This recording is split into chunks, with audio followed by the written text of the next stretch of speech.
Hello friends, வணக்கம். நான் இன்றைக்கு உங்களுக்கு செய்து காட்ட போகிற ரெசிபி ஹைதராபாத் தம் பிரியாணி. பிரியாணி செய்கிறதுக்கு முன்னால் நான் உங்களோட ஒன்று ஷேர் பண்ணணும்னு ஆசைப்பட்றேன். என்னென்னா, நான் 1000 சப்ஸ்கிரைபர் ரீச் பண்ணிட்டேன். எனக்கு இந்த அளவுக்கு சப்போர்ட் பண்ணின எல்லா ஃப்ரெண்ட்ஸுக்குமே ரொம்ப ரொம்ப தேங்க்ஸ். நான் ரொம்ப ஹாப்பியாக இருக்கேன். எல்லாருமே ரொம்ப ஹாப்பியாக இருக்கும்போது வாய்க்கு ருசியாக ஏதாவது சாப்பிடணும்னு ஆசைப்படுவாங்க. அப்படி ஆசைப்படும் போது எங்கெண்ட கண்ணுக்கு முன்னால முதலாவதா நிற்கிற ஃபுட் பிரியாணி தான். அந்த பிரியாணியை எப்படி செய்யறதுன்னு சொல்லி பார்க்கலாம் வாங்க.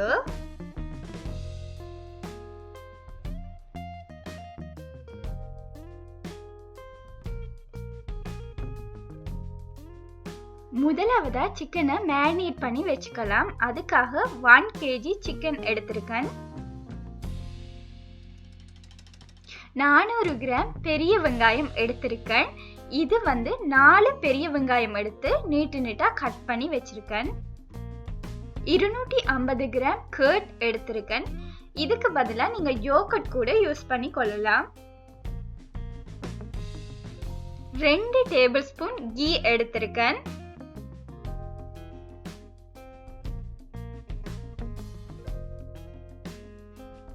4 tablespoon ginger garlic paste,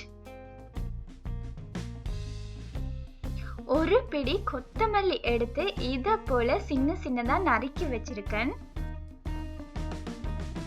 1 பிடி புதினா,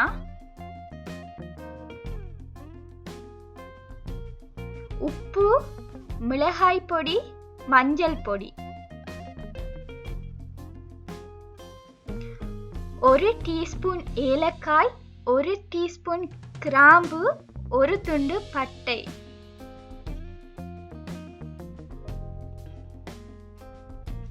இத போல 1 துண்டு எடுத்து நான் உடைச்சு வச்சிருக்கேன். இந்த கரம் மசாலா தான் இந்த பிரியாணிக்கு ஃப்ளேவர் கொடுக்க போகுது. இத நல்லா வறுத்து பொடி பண்ணி கொள்ளுங்க. அடுத்ததா எடுத்து வச்சிருக்க வெங்காயத்தை பொரிச்சு எடுத்துக்கொள்ளலாம் வாங்க.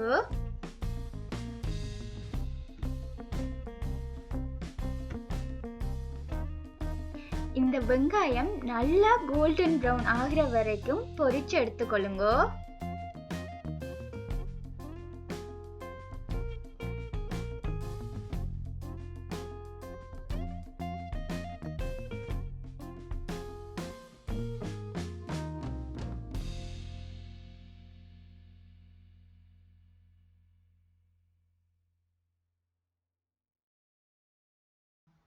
இந்த வெங்காயம் நல்லாவே பொரிஞ்சு கோல்டன் ப்ரௌன் ஆனால் தான் இந்த வெங்காயத்தோட ஃப்ளேவர் பிரியாணியில் நல்லா இருக்கும். அதனால நல்லாவே கோல்டன் ப்ரௌன் ஆகிற வரைக்கும் பொரிச்சு எடுத்துக்கொள்ளுங்க. இப்போ பார்த்தீங்கன்னா என்னோட வெங்காயம் நல்லாவே பொரிஞ்சு கோல்டன் ப்ரௌன் ஆகிட்டு இந்த அளவுக்கு பொரிஞ்சதுமே நான் இதை பிளேட்டுக்கு மாற்றிக்கொள்கிறேன்.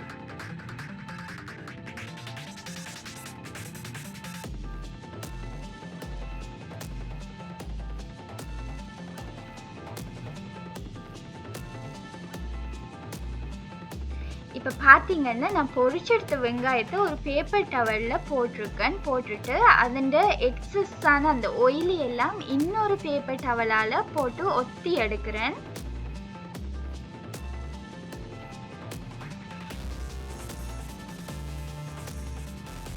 இந்த வெங்காயம் நீங்கள் கையில் எடுத்து உடைச்சா 2ஆ உடையும். இந்த அளவுக்கு கிறிஸ்பியாக நீங்கள் பொரிச்சு எடுத்துக்கொள்ளுங்க. இப்போ பார்த்தீங்கன்னா நான் பொரிச்செடுத்த வெங்காயத்தின் பாதியை இப்போ கட் பண்ணி கொள்ள போகிறேன். இதில் பாதியை மட்டும் எடுத்து நான் கோழியை மேரினேட் பண்ணும்போது அதோடு கலந்து வைக்க போகிறேன். மீதி பாதியை நாங்கள் பிரியாணி செய்யும்போது யூஸ் பண்ணி கொள்ளலாம். இப்போ நான் கட் பண்ணுறதை போல் சின்னதாக கட் பண்ணி எடுத்துக்கொள்ளுங்க.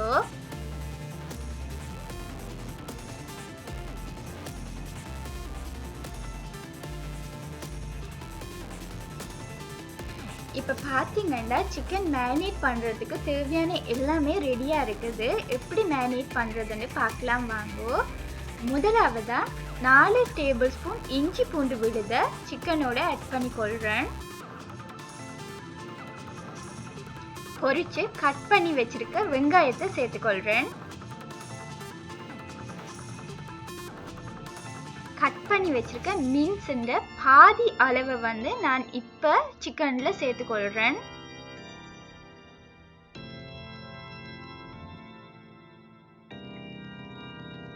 அடுத்ததா எடுத்து வச்சிருக்க கொரியாண்டர் பாதி அளவு வந்து நான் இப்போ சேர்த்துக்கொள்கிறேன்.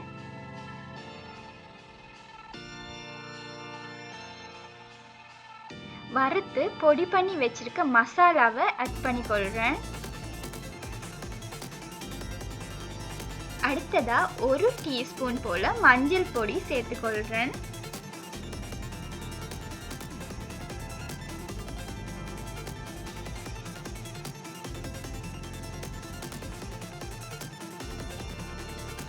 அடுத்ததா சில்லி பவுடரை சேர்த்துக்கொள்கிறேன். நான் வந்து 2 டேபிள் ஸ்பூன் சில்லி பவுடர் சேர்த்துக்கொள்கிறேன்.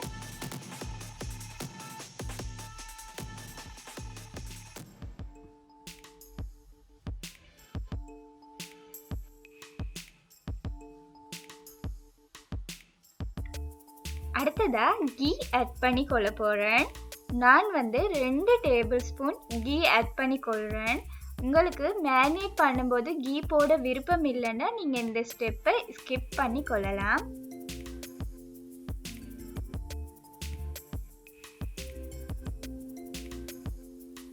அடுத்ததா உப்பு சேர்த்து கொள்ள போகிறேன். நான் வந்து 2 டீஸ்பூன் உப்பு சேர்த்து கொள்கிறேன். உங்களுக்கு தேவையான அளவு உப்பு சேர்த்துக்கொள்ளுங்க.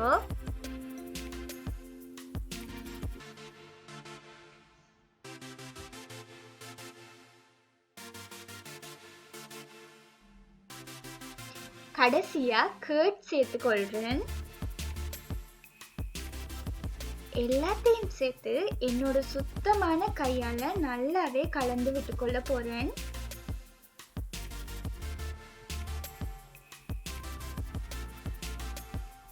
சிக்கனில் நல்லாவே மசாலா எல்லாம் படுற மாதிரி கலந்து விட்டுக்கொள்ளுங்க. இப்போ பார்த்தீங்கன்னா என்னோட சிக்கனை நான் நல்லாவே கலந்து விட்டுக்கொண்டேன்.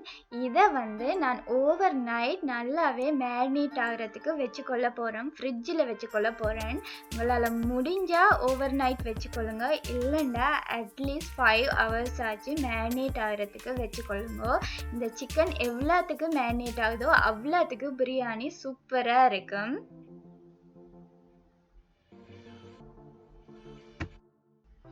பிரியாணி செய்யறதுக்காக நான் பாஸ்மதி அரிசி அளந்து ஊற வச்சிருக்கேன். இந்த கப்பில் இது ரைஸ் குக்கரில் வர கப் தான். இதில் 4 கப் அரிசி அளந்து ஊற வச்சிருக்கேன். அதாவது 600 கிராம் அரிசி.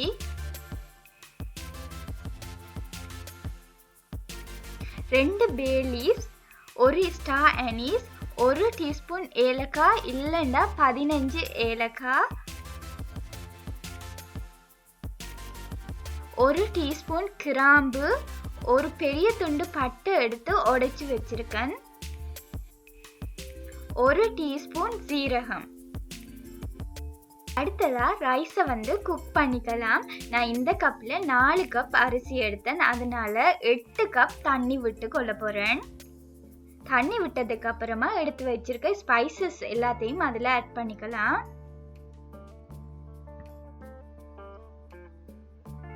அடுத்ததா இதில் உப்பு சேர்த்துக்கலாம். உங்களோட சுவைக்கு ஏற்ற அளவு உப்பு சேர்த்துக்கொள்ளுங்க.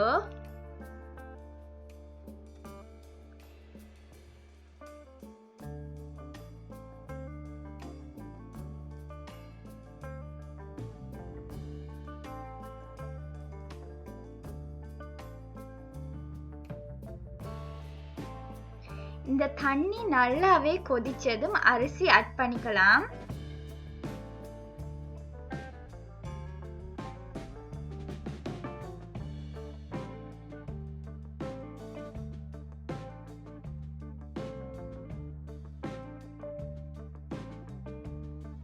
இதில் போடுற அரிசி வந்து ஃபுல்லாக குக் பண்ண வேண்டிய அவசியம் இல்லை. ஏண்டா நாங்கள் வந்து திருப்பி ஆவியில் குக் பண்ண போகிறோம். அதனால அது குழஞ்சிரும் அதிகளவு குக்கானா. அதனால நீங்கள் 60 to 70% குக் பண்ணினாலே போதும்.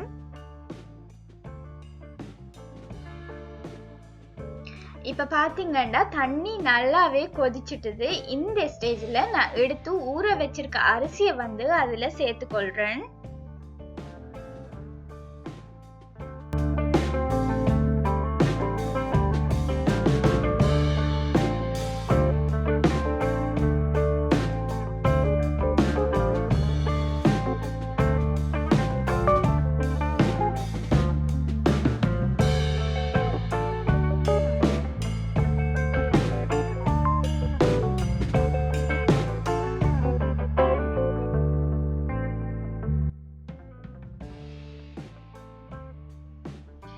இந்த அரிசி 30 மினிட்ஸ் ஏற்கனவே தண்ணியில ஊறின அரிசி என்றதால சீக்கிரமா குழஞ்சிரும். அதனால பார்த்து இறக்கி கொள்ளுங்க. இப்ப பாத்தீங்கன்னா என்னோட அரிசி வந்து அவிஞ்சிட்டுது. இந்த அளவுக்கு குக் ஆனாலே போதும். இது 3 மினிட்ஸ்ல குக் ஆயிட்டு ஒவ்வொரு அரிசி ஒவ்வொரு நேரத்துல குக் ஆகும். இப்ப பாத்தீங்கன்னா நான் எடுத்து இந்த கையால உடைக்கும் போது அது 2ஆ உடையுது. இந்த அளவுக்கு குக் ஆனாலே போதும்.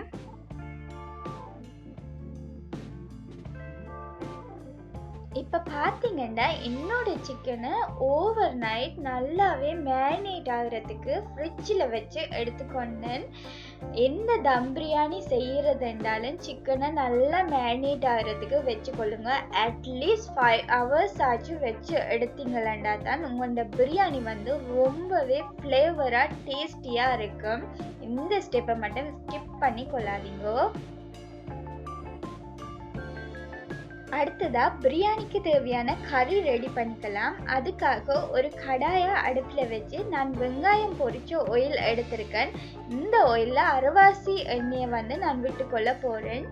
இந்த ஆயில் யூஸ் பண்ணிக்கொள்ளுங்க. இது வந்து நல்லாவே ஃப்ளேவராக இருக்கும்.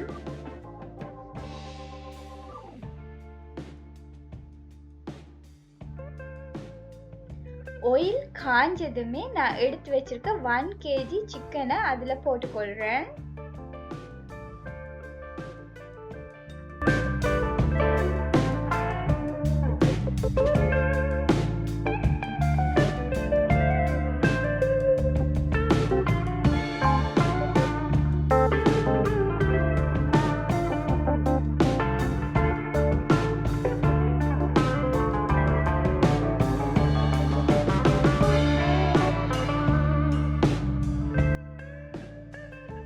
இதை ஒரு 10 நிமிஷத்துக்கு மீடியம் ஃப்ளேம்லயே மூடி போட்டு குக் பண்ணி கொள்ளலாம்.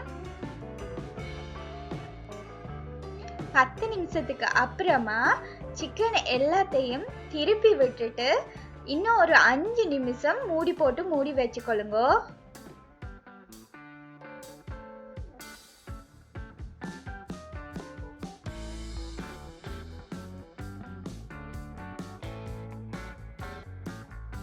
அஞ்சு நிமிஷத்துக்கு அப்புறமா பிரியாணிக்கு தேவையான சிக்கன் கறி சூப்பரா ரெடி ஆயிட்டுது.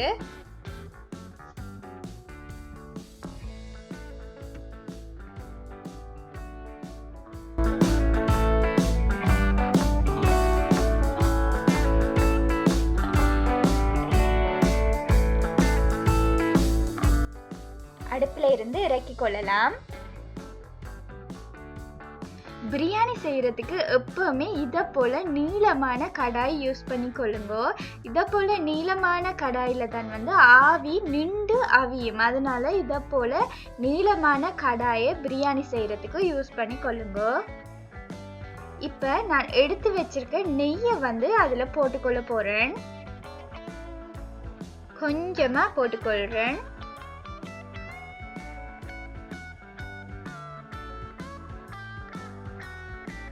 ஒரு பிரஷ்ஷால அதை வந்து நல்லாவே ஸ்ப்ரெட் பண்ணி விட்டுக்கொள்றேன்.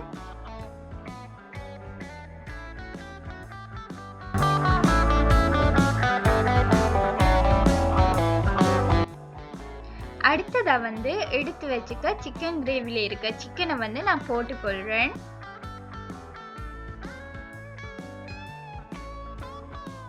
கிரேவி கொஞ்சமா போட்டுக்கொள்றேன். அடியில சாதத்தை போட்டுக்கொள்றேன்.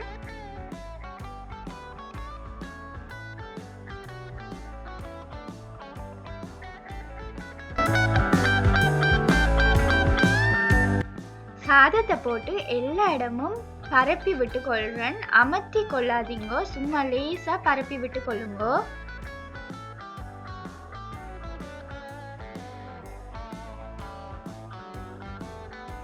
அடுத்ததா எடுத்து வச்சிருக்க கொரியாண்டர்ல கொஞ்சத்தை வந்து நான் போட்டுக்கொள்றேன்.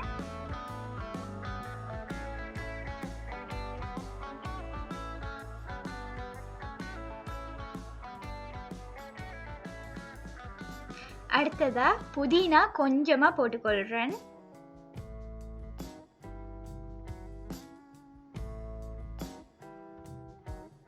அடுத்ததா எடுத்து பொரிச்சு வச்சிருக்க வெங்காயத்தை போட்டுக்கொள்றேன்.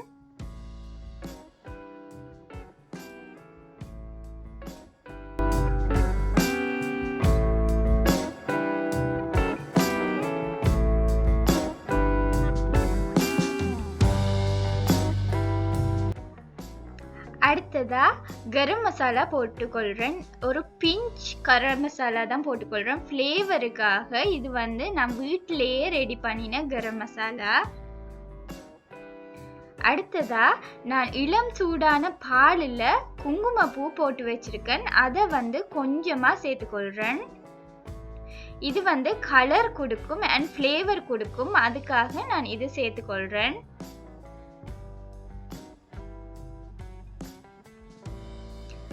அடுத்ததா வந்து சிக்கனை வந்து நான் போட்டுக்கொள்ள போறேன்.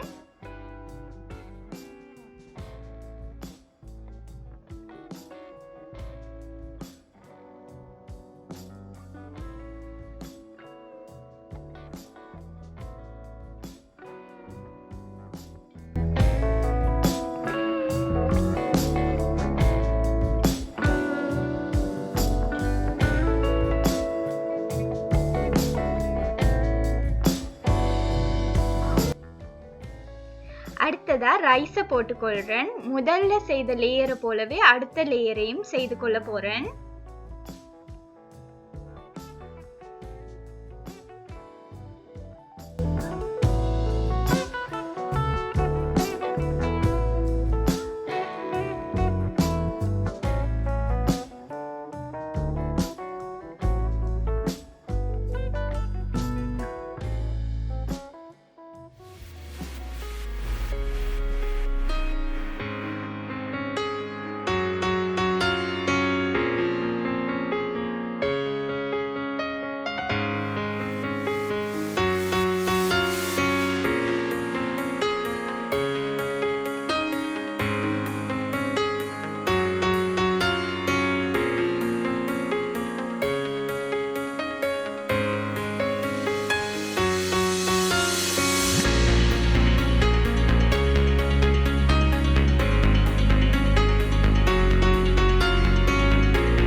அடுத்ததா ரைஸை போட்டுக்கொள்றேன். ரைஸை போடும்போது ஏலக்காய் கிராம்பு ஏதாவது கண்ணில் பட்டா தூக்கி போட்டுக்கொள்ளுங்க.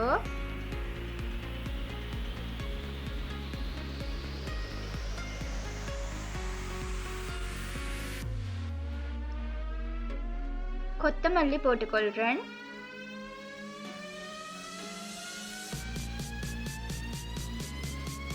அடுத்ததா புதினா சேர்த்துக்கொள்றேன். கரம் மசாலா, எடுத்து பொரிச்சு வச்சிருக்க வெங்காயத்தை போட்டுக்கொள்றேன். குங்குமப்பூ கலந்த பால், நெய் சேர்த்துக்கொள்றேன்.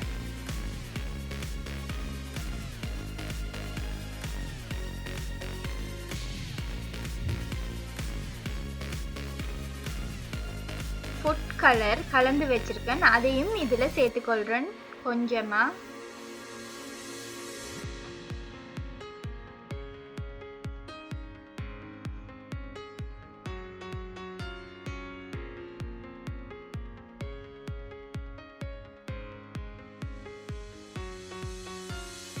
அடுத்ததா கேப்ரா வாட்டர் சேர்த்துக்கொள்றேன். இது வந்து பிரியாணிக்கு ஃப்ளேவர் கொடுக்கும். அடுத்ததா ரோஸ் வாட்டர் சேர்த்துக்கொள்றேன். 1 டீஸ்பூன் போல கேப்ரா வாட்டரும் ரோஸ் வாட்டரும் சேர்த்துக்கொண்டேன்.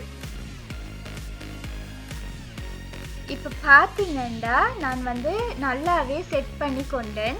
இதை எப்படி தம் வைக்கிறேன்னு பார்க்கலாம் வாங்கோ. நான் ஃபாயில் பேப்பரால் தான் மூடி ஆவி போகாமல் தம் வைக்க போகிறேன். நிறைய பேர் மைதா மாவை சப்பாத்தி மா மாதிரி குழைச்சி சுற்றி வர சீல் பண்ணி தம் வைப்பாங்க. அது மா வேஸ்ட் ஆகும்ன்றதுக்காக நான் ஃபாயில் பேப்பரை யூஸ் பண்ணி செய்து கொள்கிறேன். இதை போல் எல்லா இடமும் சுற்றி வர ஆவி போகாத மாதிரி சீல் பண்ணி கொள்ளுங்கோ. இந்த அளவுக்கு ஆவி போகாத அளவுக்கு மூடினதுக்கு அப்புறமா நீங்க ரொம்பவே கவனிக்க வேண்டியது என்னன்னா, அடுப்பை சரியான தீயில வச்சு குக் பண்ணி கொள்றதுதான்.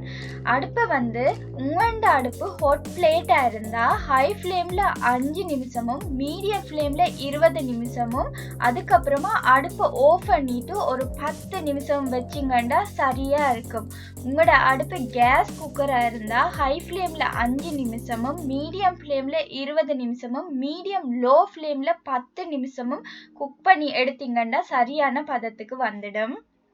இப்ப குக் பண்ணி எடுத்துக்கலாம் வாங்க. இந்த பிரியாணி நல்லாவே குக் ஆகி 35 நிமிஷத்துக்கு அப்புறமா எப்படி இருக்குன்னு சொல்லி பார்க்கலாம். இப்ப பாத்தீங்கன்னா என்னோட biryani high flame medium low ஃப்ளேம்ல 35 நிமிஷம் நல்லாவே குக் ஆயிட்டது. இப்ப இதை அடுப்புல இருந்து எடுத்துக்கலாம்.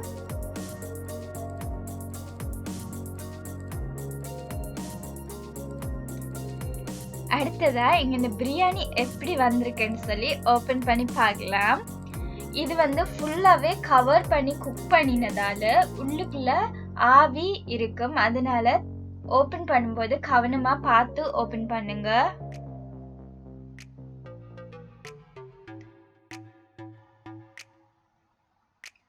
ஓபன் பண்ணும்போது பிரியாணி வாசத்துல வீடே சும்மா கம கமன்னு இருக்குது. அரிசி கூட ஒன்றோட ஒன்று ஒட்டாம சூப்பரா வெந்து வந்திருக்குது. நீங்க பார்த்தாலே தெரியும். பார்க்கும்போது சும்மா யம்மியா இருக்குல்ல. பார்க்க மட்டும் இல்லைங்க, சாப்பிட்றதுக்கும் ரொம்பவே சூப்பரா இருந்துச்சு. கண்டிப்பா ட்ரை பண்ணி பாருங்க. உங்க எல்லாருக்குமே இந்த ரெசிபி பிடிக்கும்னு சொல்லி நம்புறேன். இந்த பிரியாணி ரெசிபி உங்களுக்கு பிடிச்சிருந்தா மறக்காம என்னோட சேனலுக்கு லைக் பண்ணுங்க, ஷேர் பண்ணுங்க, சப்ஸ்கிரைப் பண்ணுங்க. பக்கத்துல இருக்கிற பெல் பட்டனை மறந்துடாம கிளிக் பண்ணுங்க.